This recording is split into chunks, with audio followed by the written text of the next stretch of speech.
नमस्कार, मी दिनकर शिंदे. आपण पाहताय डीएस न्यूज. तुमचं मत माझं मत मध्ये आपलं स्वागत. मित्रांनो, महत्त्वाचा विषय मी आपल्या समोर घेऊन आलो आणि तो म्हणजे असा आहे की महाराष्ट्राच्या राजकारणामध्ये अनेक घडामोडी घडतायत. त्याच वेळी देशाच्या राजकारणामध्ये सुद्धा मोठमोठ्या घडामोडी घडतायत. केंद्रीय मंत्रिमंडळाचा विस्तार होतो. या विस्तारामध्ये अनेक मंत्री घरी जातील आणि नव्या खासदारांना त्या ठिकाणी मंत्रिपदाची शपथ मिळून संधी मिळेल. ही परिस्थिती, ही माहिती मी आपल्याला यापूर्वी दिली आहे. परंतु आणखीन एक घडामोड घडते. जसे की पंतप्रधान पदासाठी भारतीय जनता पार्टीकडून अमित शहा हे मोर्चे बांधणी करतायत. भविष्यातली तयारी ते करतायत. आज जरी त्यांचं पद तात्काळ मिळणार नसलं तरी भविष्यामध्ये नरेंद्र मोदी यांच्यानंतर आपणच पंतप्रधान व्हावं किंवा त्या पद्धतीची हालचाल आजपासूनच आपण पक्षामध्ये करावी, या रणनीतीनं अमित शहा एनडीए मध्ये आणि भारतीय जनता पार्टीमध्ये आपली तयारी करताना दिसत आहेत. आणि त्यामुळेच कदाचित त्या मंत्रिमंडळ विस्तारामध्ये अमित शहा यांना देशाचं उपपंतप्रधान पद सुद्धा त्या ठिकाणी मिळू शकतं. कारण यापूर्वी भारतीय जनता पार्टीचे लालकृष्ण अडवाणी हे खरं पाहिलं तर पंतप्रधान पदाचे दावेदार होते आणि राष्ट्रीय स्वयंसेवक संघ सुद्धा त्यांच्या पाठीशी होता. परंतु वाजपेयी सरकार आलं आणि वाजपेयी सरकारमध्ये पंतप्रधानपदी वाजपेयी झाल्यानंतर लालकृष्ण अडवाणींचं काय, तर लालकृष्ण अडवाणी हे देशाचे गृहमंत्री झाले आणि गृहमंत्री होत असताना उपपंतप्रधान पद सुद्धा त्यांना देण्यात आलं. म्हणजेच वाजपेयी आणि अडवाणी हे दोघंही भारतीय जनता पार्टीतले सगळ्यात वरिष्ठ आणि एकाच लेवलचे, एकाच समानतेचे दोन्ही नेते आहेत. हे भारतीय जनता पार्टीने तेव्हा दाखवून दिलं होतं. अगदी तीच वेळ आता पुन्हा एकदा भाजपमध्ये आलेली आहे.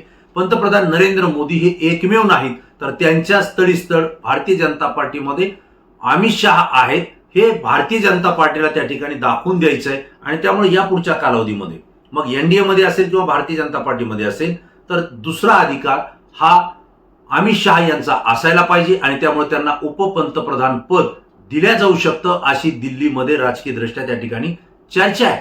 हे सगळं घडत असताना 2029च्या निवडणुकीनंतर किंवा तत्पूर्वी जर सरकारमध्ये काही बदल झाले तर त्याच वेळी आपण पंतप्रधान सुद्धा व्हायला पाहिजेत, अशी रणनीती अमित शहा आखतायत. आणि त्यामुळे या चर्चेमध्ये आपल्यासोबत जर स्पर्धक कुणी असेल तर तो स्पर्धक आहे महाराष्ट्राचे मुख्यमंत्री देवेंद्र फडणवीस. मग अमित शहांना काय करायचंय की देवेंद्र फडणवीस यांना महाराष्ट्रामध्ये रोखायचंय, कारण त्यांना आपला प्रतिस्पर्धी पंतप्रधान पदासाठी होऊ द्यायचं नाही, यासाठी त्यांची रणनीती आहे. आणि दुसरा भाग महाराष्ट्रामध्ये उपमुख्यमंत्री असलेले एकनाथराव शिंदे ज्यांनी मुख्यमंत्री म्हणून काम पाहिलं, त्यांच्याच नेतृत्वाखाली महाराष्ट्रामध्ये महायुती निवडणुका लढली. मात्र भारतीय जनता पार्टीची सीट म्हणजेच आमदार जास्त आल्यामुळं त्या ठिकाणी देवेंद्र फडणवीस मुख्यमंत्री झाले आणि एकनाथ शिंदे यांना उपमुख्यमंत्री पदावर समाधान मानावं लागलं. त्यांची इच्छा आहे की आपण मुख्यमंत्री व्हायला पाहिजे. जर आपण मुख्यमंत्री महाराष्ट्रात झालो तर दोन गोष्टी घडतील. एक म्हणजे त्यांना महाराष्ट्रात देवेंद्र फडणवीस यांच्यासोबत सत्ता संघर्ष करायचा आहे आणि दुसरा भाग उद्धव ठाकरे यांची ताकद त्यांना कमी करायची आहे आणि त्यांच्यापेक्षा अधिक ताकदीनं मीच कसा काम करतो आणि माझ्याच नेतृत्वाखालची शिवसेना ही हिंदू हृदय सम्राट बाळासाहेब ठाकरे यांच्याच विचाराची आहे, हे त्यांना दाखवायचे. म्हणजेच एकनाथ शिंदे यांना देवेंद्र फडणवीस आणि उद्धव ठाकरे यांना महाराष्ट्रात रोखायचंय, स्वतःला मुख्यमंत्री व्हायचंय, ही त्यांची अपेक्षा आहे. आणि त्यामुळं अमित शहा आणि एकनाथराव शिंदे या दोघांचे सूत जुळलेले आहेत महाराष्ट्रात आणि दिल्लीमध्ये. मी यापूर्वी सांगितलं, देशात शहा आणि राज्यात शिंदे या पद्धतीचं धोरण या दोघांकडून आखलं जाते, तशा पद्धतीची रणनीती आखली जाते. कारण उद्धव ठाकरे यांचे खासदार ज्यावेळेस फुटले त्यापैकी 6चे 6 खासदार हे भारतीय जनता पार्टीमध्ये जाऊ शकत होते, कारण भाजपची सत्ता राज्यात आणि देशात आहे. भारतीय जनता पार्टीने जे काही आडाखे टाकलेले आहेत, आडाखे बांधलेले आहेत, त्यामध्ये हे जे 6 खासदार आहेत हे अडकलेले आहेत आणि त्यामुळे ते भारतीय जनता पार्टीमध्ये प्रवेश करू शकत होते. मात्र असं झालेलं नाहीये. त्यांनी एकनाथ शिंदे यांच्या शिवसेनेमध्ये प्रवेश केलाय.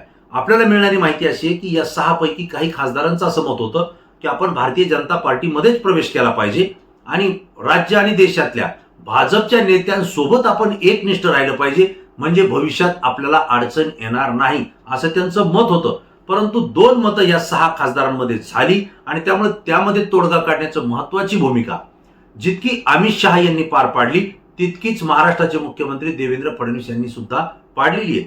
ओमराजे निंबाळकर यांनी आपल्याला निर्णय घ्यायला थोडा वेळ द्या असं सांगितलं. त्यावेळेस या 6 जणांचं पक्षांतर हे अडचणीचं होत होतं. अशा वेळी देवेंद्र फडणवीस यांनी ओमराजे निंबाळकर यांना पूर्ण शब्द दिलेला आहे, तुम्हाला भविष्यात कुठलीही अडचण येणार नाही असंही त्यांनी सांगितलं. आणि या उर्वरित खासदारांना ज्यांना भारतीय जनता पार्टीमध्ये येण्याची इच्छा होती त्यांनाही शब्द दिलाय की भविष्यात ज्या काही निवडणुका होतील त्यावेळेस सुद्धा तुम्हाला माझी साथ असेल, भाजपची साथ असेल, तुम्हाला निधीमध्ये सुद्धा कुठली अडचण येऊ देणार नाही. आणि त्यानंतर या 6 खासदारांचं एकनाथराव शिंदे यांच्या शिवसेनेमध्ये त्या ठिकाणी प्रवेश झालेला आहे. कारण आपल्याला माहिती आहे आम आदमी पार्टीचे ज्यावेळेस 7 खासदार फोडले होते ते भारतीय जनता पार्टीमध्ये त्यांना प्रवेश देण्यात आला. त्यांचा गट दुसऱ्या पक्षात विलीन करण्यात नाही आला. कारण दिल्लीमध्ये तिथं भारतीय जनता पार्टीत आम आदमी पार्टीचे खासदार घ्यायला काहीही अडचण नव्हती. कारण भारतीय जनता पार्टीच्या सोबत ते येत होते, दुसऱ्या पक्षात त्यांना जाण्याची गरज नव्हती. परंतु ममता बॅनर्जींचे ज्यावेळेस 20 खासदार फुटले त्यांना मात्र भाजपनं भारतीय जनता पार्टीमध्ये प्रवेश दिलेला नाहीये. हे अधोरेखित करा. त्यांना एका नवीन पक्षामध्ये प्रवेश दिला NCPI आणि तो गट भाजपनं आपल्या सोबत घेतलेला आहे. 2 ठिकाणी 2 धोरण हे भारतीय जनता पार्टीने त्या ठिकाणी नियोजित केलेले आहेत आणि यामागे मोठी खेळी ही गृहमंत्री अमित शहा यांची आहे. आणि तिसरी खेळी ती महाराष्ट्रामध्ये केलेली आहे. ते उद्धव ठाकरे यांचे खासदार थेट एकनाथ शिंदे यांच्या पक्षामध्ये पाठवलेले आहेत आणि एकनाथराव शिंदे यांचा पूर्ण पाठिंबा हा अमित शहा यांना आहे. ही गोष्ट आहे. ज्यावेळेस कुठं पंतप्रधान पदाचं नाव समोर करायची वेळ येईल त्यावेळेस NDA मधून काही पक्ष हे अमित शहांचं नाव सुचवतील. त्यामध्ये एकनाथराव शिंदे हे सगळ्यात पुढे असतील की पंतप्रधान अमित शहा यांनाच करावं असं ते म्हणतील. कारण त्याच्यामध्ये 2 गोष्टी आहेत. पंतप्रधान अमित शहा झाले तर पूर्ण ताकद महाराष्ट्रामध्ये एकनाथ शिंदेना मिळते आणि जर त्यांना ताकद मिळत असेल तर देवेंद्र फडणवीस खुर्चीहून बाजूला सरकून एकनाथ शिंदे हे त्या ठिकाणी मुख्यमंत्री होतील आणि परिणामी उद्धव ठाकरे यांची शिवसेना त्या ठिकाणी कमी झालेली असेल अशी रणनीती या दोघांची आहे. परंतु ही रणनीती उद्धव ठाकरे यांनी ओळखली आहे. जितकी उद्धव ठाकरे यांनी ओळखली तितकी देवेंद्र फडणवीस यांनी सुद्धा ओळखली आहे. देवेंद्र फडणवीस हे भारतीय जनता पार्टीचे खरं पाहिलं तर चाणक्य म्हणतात आणि त्यांना सगळ्या आघाड्यांवर काय चाललंय, काय परिस्थिती निर्माण झाली आहे, भविष्यात काय होऊ शकतं या सगळ्या गोष्टींचा अंदाज ते तंतोतंत घेत आहेत. त्याच पद्धतीनं ते आपले प्यादे सुद्धा पुढे करतायत. हे आपल्या सगळ्यांना महाराष्ट्रामध्ये माहिती आहे. कारण सगळ्या पक्षांचे प्रमुख नेते त्यांनी भारतीय जनता पार्टी सोबत जोडून घेतलेले आहेत. भविष्यात निवडणूक झाली तर याच नेत्यांना ते उमेदवारी देतील आणि परिणामी त्या सगळ्या उमेदवारांना विजयी झालेल्या उमेदवारांकडून आपल्याच नाव पुढे कसं जाईल यासाठी सुद्धा ते प्रयत्न करतील. ही त्यांची रणनीती आहे. परंतु एक गोष्ट लक्षात आहे की अमित शहा जितकं महाराष्ट्रामध्ये एकनाथ शिंदेंना धरून महायुती पक्की करतायत, स्वतःची ताकद देशात पक्की करतायत, तसं देवेंद्र फडणवीस यांना देशामध्ये जर ताकद आपल्या पाठीशी उभा करायची असेल तर महत्वाचा भाग आहे त्याच्यामध्ये राष्ट्रीय स्वयंसेवक संघ. RSSने जर सांगितलं की देवेंद्र फडणवीस यांच्या पाठीशी पूर्ण ताकदीनं उभा राहा तर भारतीय जनता पार्टीमध्ये बहुतांश आलेले जेवढे खासदार आहेत, जेवढे काही नेते आहेत हे राष्ट्रीय स्वयंसेवक संघाच्या तालमीतून बाहेर आलेले, त्यांच्या विचारसरणीतून आलेले, त्यांचे आदेश पाळणारे आहेत. भविष्यात तो पूर्ण गट, ती पूर्ण ताकद देवेंद्र फडणवीस यांच्या पाठीमागे उभा राहील. परंतु महाराष्ट्रामध्ये सुद्धा जर त्यांना खंबीरपणे उभा राहायचं असेल तर एकनाथ शिंदे हे त्यांना साथ देणार नाही हे आता लक्षात येत आहे. राहिला प्रश्न राष्ट्रवादी काँग्रेस अजित पवार गटाचा, सुनेत्राताई पवार हे उपद्रव मूल्य नाहीयेत राजकारणात. महाराष्ट्रामध्ये त्यांचं उपद्रव मूल्य भारतीय जनता पार्टीला जाणवत नाही. ज्यावेळेस फडणवीसांना वाटेल की आपल्याला काही आमदार आणि खासदारांची गरज आहे ते त्याच वेळी अजित पवारांच्या राष्ट्रवादी काँग्रेसचे आमदार आणि खासदार आपल्या सोबत भारतीय जनता पार्टीमध्ये आपल्या विचारसरणीनं ते प्रवेश घेऊ शकतात. हे कुठे लपून राहिलेलं नाहीये. परंतु महाराष्ट्रामध्ये जर दुसऱ्या पक्षाची साथ घ्यायची असेल तर देवेंद्र फडणवीस काँग्रेसची साथ घेऊ शकत नाही. कारण काँग्रेस भाजपला मदत करणार नाही. जो करणार होता तो गट त्यांनी अगोदरच फोडून नेलेला आहे. दुसरा प्रश्न आहे राष्ट्रवादी काँग्रेस शरद पवार गट आहे. शरद पवार गट हा सुद्धा देवेंद्र फडणवीस यांना साथ देणार नाही. कारण त्यांनी त्यांचं अस्तित्व वेगळं ठेवलेले, त्यांचा एक पक्ष, एक तुकडा, एक भाग अजित पवारांच्या सोबत अगोदरच भारतीय जनता पार्टी सोबत गेलेला आहे. म्हणजे देवेंद्र फडणवीसांना मग महाराष्ट्रामध्ये साथ कोणाची आहे तर 2च व्यक्ती आहेत, ते म्हणजे एकनाथ शिंदे आणि दुसरे उद्धव ठाकरे. एकनाथ शिंदे हे तर अमित शहा आणि वरिष्ठ पातळीवर त्या ठिकाणी एकमेकांच्या संपर्कात राहत आहेत. शिवसेनेचा आपण पक्षप्रमुख आहोत या नात्याने ते भारतीय जनता पार्टीच्या वरिष्ठ नेत्यांशी चर्चा करतायत. अशा वेळी एकच पर्याय फडणवीस यांच्या समोर राहतोय आणि ते म्हणजे उद्धव ठाकरे. आता उद्धव ठाकरे आणि देवेंद्र फडणवीस हे एकत्र येऊ शकतात का हा जो काही प्रश्न आहे हा गंभीर आहे. तुमच्यापैकी अनेकांना वाटत असेल की हे आता शक्य नाही कारण दोघंही प्रतिस्पर्धी झालेत, एकमेकांच्या विरोधात आहेत. भाजपने शिवसेनेचे खासदार आमदार फोडले त्यामुळे उद्धव ठाकरे प्रचंड संतापलेले, नाराज आहेत, त्यामुळे एकत्र होऊ शकत नाही. परंतु तुमच्यातले काही जे लोक आहेत त्यांना नक्की वाटत असेल की हो, भविष्यात देवेंद्र फडणवीस आणि उद्धव ठाकरे एकत्र येऊ शकतात. दोन्ही विचारसरणीचे लोक आपले प्रेक्षक आहेत आणि मीही आपल्याला सांगेन की आज राजकारणामध्ये आणि महाराष्ट्राच्या देशाच्या काहीही होऊ शकतं. तसं तर राजकारणात काहीही होऊ शकतं हे आपल्याला सगळ्यांना माहिती आहे. परंतु गेल्या 10-5 वर्षांमध्ये ज्या घडामोडी देशात आणि राज्यात घडतायत त्यावेळेस आजचे मित्र हे उद्याचे शत्रू कधी होतील सांगता येत नाही आणि आजचे शत्रू उद्याचे मित्र कधी होतील हेही सांगता येत नाही. परंतु आज मितीला एक आहे, जो एकनिष्ठ आहे, जो सगळ्यात जवळचा आहे, जो कधीही फुटत नाही असं वाटतं, नेमका तोच नेता, तोच उमेदवार, तोच खासदार, तोच मंत्री फुटताना दिसतोय. मात्र जे लोक एकमेकांचे प्रतिस्पर्धी होते, एकमेकांच्या विरोधात टोकाची भूमिका मांडत होते, एकमेकांना गद्दार बोलत होते, आज तीच मंडळी एकमेकांच्या सोबत येऊन मांडीला मांडी लावून सत्तेत सहभागी झालेत हे सुद्धा आपण पाहतोय. जर मग हे सगळं सत्तेचंच राजकारण असेल, आकड्यांचाच खेळ असेल, तर भविष्यामध्ये देवेंद्र फडणवीस यांना आपले महाराष्ट्रातलं स्थान आणि देशातलं स्थान जर मजबूत करायचं असेल तर त्यांना राज्यातल्या काही पक्षांची, काही नेतृत्वाची गरज आहे आणि ते सगळ्यात मोठं नेतृत्व महाराष्ट्रात आहे ते म्हणजे उद्धव ठाकरे यांचं. आता उद्धव ठाकरे हे देवेंद्र फडणवीसांना साथ देऊ शकतात का? तर हो, देऊ शकतात. का नाही देणार? कारण त्यांना महाराष्ट्रामध्ये एकनाथ शिंदेचं खच्चीकरण करायचंय. लक्षात घ्या, भारतीय जनता पार्टीच्या वरिष्ठ नेत्यांचं त्यांना रोष आहे, त्यांच्यावर त्यांचा राग आहे. भारतीय जनता पार्टीचंही खच्चीकरण करायचं हा एक पर्याय आहे.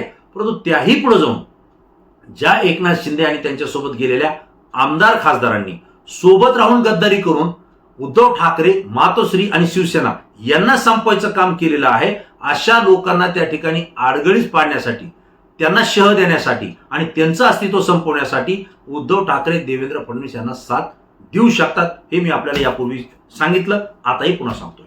आपल्याला माहित असेल की हिंदुहृदय सम्राट बाळासाहेब ठाकरे यांनी सांगितलं होतं की महाराष्ट्रातला जर उमेदवार देशाच्या पंतप्रधानपदी जर जात असेल, तो कोणत्याही पक्षाचा असेल, तर शिवसेना ही मराठी माणसाच्या पाठीमागं, मराठी उमेदवाराच्या पाठीमागं आपली ताकद उभा करेल आणि त्याला पाठिंबा देईल असं त्यांनी सांगितलं होतं. आणि आपल्याला माहिती आहे, काँग्रेसच्या प्रतिभाताई पाटील या जेव्हा राष्ट्रपती झाल्या त्यावेळेस हिंदुहृदय सम्राट बाळासाहेब ठाकरे आणि त्यांच्या शिवसेनेनं त्यांना बिनविरोध त्या ठिकाणी पाठिंबा दिलेला आहे.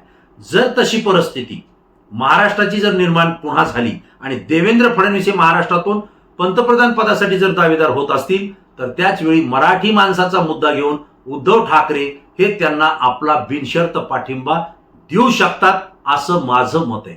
केवळ मग एकतर्फी पाठिंबा नाही, तर जर तुम्हाला आमची मदत लागत असेल तर महाराष्ट्रामध्ये सुद्धा तुम्ही आमच्या शिवसेनेला मदत केली पाहिजे, हे उद्धव ठाकरे यांचं मत त्या ठिकाणी असू शकतं आणि ते असायला पाहिजे. आणि त्यामुळं अमित शहा आणि एकनाथ शिंदे यांनी जो काही डाव टाकलाय तो डाव जर पलटायचा असेल तर उद्धव ठाकरेंची साथ घेतल्याशिवाय देवेंद्र फडणवीस यांना भविष्यात हे शक्य नाहीये असं माझं मत आहे. आता राहिला प्रश्न काय, उद्धव ठाकरे हे महाराष्ट्रामध्ये फिरतायत, जे 6 बंडखोर खासदार त्यांना सोडून गेले त्यांच्या मतदारसंघात जातात, शिवसैनिकांशी आणि मतदारांशी ते भेटतात, माफी मागतात. परंतु याच वेळी त्यांनी असं सांगितलंय की महाराष्ट्रामध्ये ऑपरेशन टायगर जे आहे हे ऑपरेशन टायगर नाहीच आहे, हे ऑपरेशन देवेंद्र आहे. म्हणजे देवेंद्र फडणवीस यांना महाराष्ट्रात रोखण्यासाठी आणि पंतप्रधान पदासाठी ते दावेदार होऊ नयेत, प्रतिस्पर्धी होऊ नयेत म्हणून अमित शहा हे एकनाथ शिंदे यांना प्यादा बनवून हे ऑपरेशन टायगर म्हणजेच ऑपरेशन देवेंद्र राबवत आहेत. आणि त्यामुळं देवेंद्र फडणवीसांनी सावध राहावं असं उद्धव ठाकरे यांनी सल्ला हा देवेंद्र फडणवीस यांना स्पष्टपणे माध्यमांच्या समोर दिलाय. दुसरा भाग असा आहे की प्रवक्ते संजय राऊत यांनी तर जाहीर सभांमधून सांगितलंय की जे काही चाललेले ऑपरेशन टायगर हे ऑपरेशन टायगर नाही, हे ऑपरेशन फडणवीस आहे.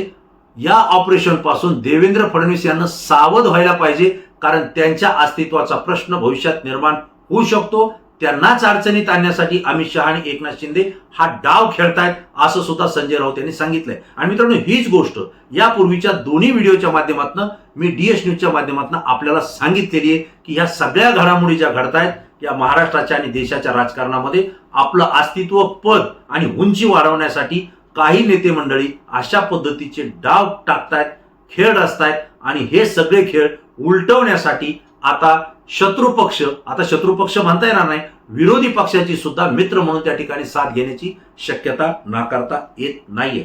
मित्रांनो, तुम्हालाही प्रश्न आहे. संजय राऊत यांनी सांगितलंय की एकनाथराव शिंदे हे फोडाफोडीचं राजकारण करतायत. वास्तविक पाहता त्यांच्याकडे खासदार होते, तरी त्यांनी खासदार फोडले, हरकत नाही, मोदींना खुश करण्यासाठी त्यांनी ते फोडले असतील, परंतु आता ते आमदारही फोडण्याच्या तयारीत आहेत.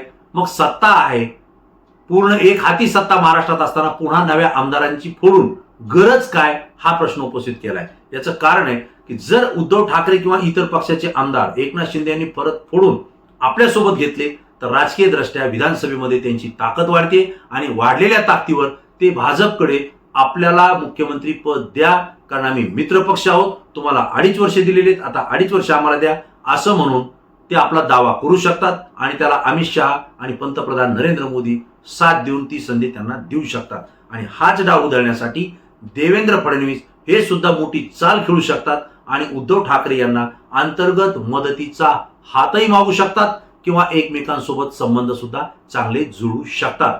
नुकतीच एक घटना घडली की नागपूरमध्ये जात असताना उद्धव ठाकरे आणि देवेंद्र फडणवीस हे एकाच विमानात गेलेले. एका विमानामध्ये दोघांसोबत काय चर्चा झाली, कुठल्या विषयावर चर्चा झाली हे जरी समजू शकलं नाही, तरी उद्धव ठाकरे यांना ज्यावेळेस प्रश्न उपस्थित केला की तुम्ही आणि देवेंद्र फडणवीस एकाच विमानात आले, तुमची चर्चा काय घडली, त्यावेळेस त्यांनी माध्यमांना सांगितलं की आमच्या दोघांमध्ये वरिष्ठ पातळीवरती चर्चा झालेली आहे आणि त्याचे परिणाम तुम्हाला लवकरच दिसतील, तुम्हाला माहिती होईल.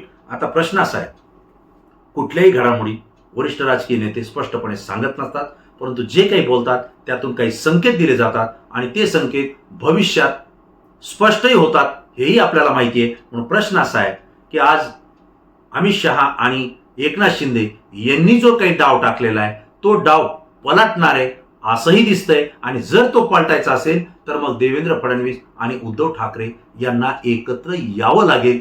ते एकत्र येतील का, हा खरा प्रश्न आहे. आणि हाच प्रश्न मी तुम्हालाही उपस्थित करतोय. या सगळ्या घडामोडीमधून ठाकरे आणि फडणवीस हे एकत्र येऊन शहा आणि शिंदे यांचा डाव पलटतील का, अशी परिस्थिती महाराष्ट्रामध्ये येणाऱ्या कालावधीमध्ये आपल्याला पाहायला मिळेल का? तुम्हाला काय वाटतंय? तुमची प्रतिक्रिया तात्काळ द्या, कारण तुमची प्रतिक्रिया अत्यंत अभ्यासू असते, ती संपूर्ण महाराष्ट्रातून असते, म्हणून आमच्यासाठी महत्त्वाची असते. मित्रांनो, अशीच सत्य आणि रोखठोक माहिती पाहण्यासाठी DS न्यूजच्या संपर्कात राहा. सबस्क्राईब केलं नसेल तर DS न्यूजला तात्काळ सबस्क्राईब करा. पुन्हा नवीन विषय, नवीन माहिती घेऊन आपल्या समोर येईल. तोपर्यंत धन्यवाद.